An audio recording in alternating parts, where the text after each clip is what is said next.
घाटकोपरमध्ये वादळी वाऱ्यामुळे पेट्रोल पंपावर होर्डिंग कोसळलं। दुर्घटनेत 8 जणांचा मृत्यू। जखमींवर राजावाडी रुग्णालयात उपचार।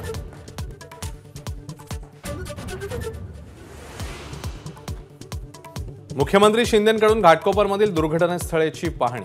मृतांच्या नातेवाईकांना 5 लाखांची मदत जाहीर। घटनेला जबाबदार व्यक्तींवर सदोष मनुष्यवधाचा गुन्हा दाखल करणार।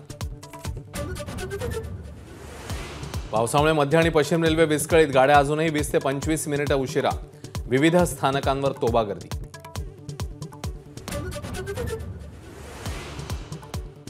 अवकाळीने मुंबईकरांची वाट अडवली। रस्ते वाहतूक संथ गतीने सुरू। अनेक रस्त्यांवर झाडं कोसळल्यानं वाहतुकीला फटका।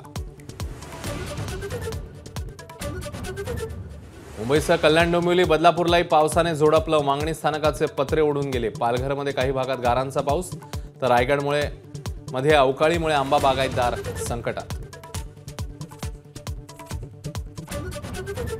ढगाळ हवामानामुळे अमित शहांनी हेलिकॉप्टर प्रवास टाळला। अमित शहा वसईतून रस्ते मार्गाने मुंबईकडे, तर डोंबिवलीतली उद्धव ठाकरेंची सभा रद्द।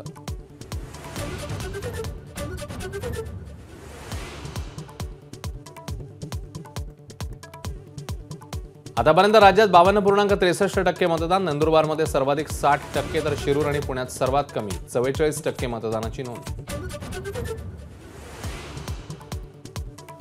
शिंदेंच्या 2 तासांच्या दौऱ्यासाठी एवढ्या जड बॅगा का? संजय राऊतांचा हेलिकॉप्टरच्या व्हिडिओवर बोट।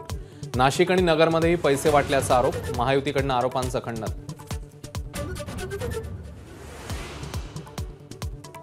नगरमध्ये अधिकाऱ्यांना हाताशी धरून भाजप उमेदवारांकडून स्वतःचा प्रचार। निलेश लंकेंचा आरोप। तर शिरूरमध्ये पोलिंग एजंट म्हणून सत्ताधारी पक्षाच्या कार्यकर्त्यांचा मनमानी कारभार। अमोल कोल्हेंचा आरोप। बारामतीच्या स्ट्रॉंग रूम मधील सीसीटीव्ही 45 मिनिटं बंद पडल्याचा शरद पवार गटाचा आरोप। मात्र सीसीटीव्ही मध्ये नव्हे तर स्क्रीनमध्ये बिघाड। निवडणूक अधिकाऱ्यांचा दावा।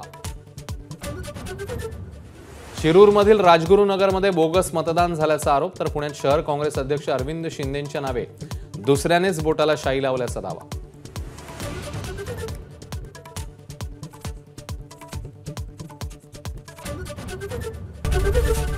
एबीपी माझा, उघडा डोळे बघा नीट।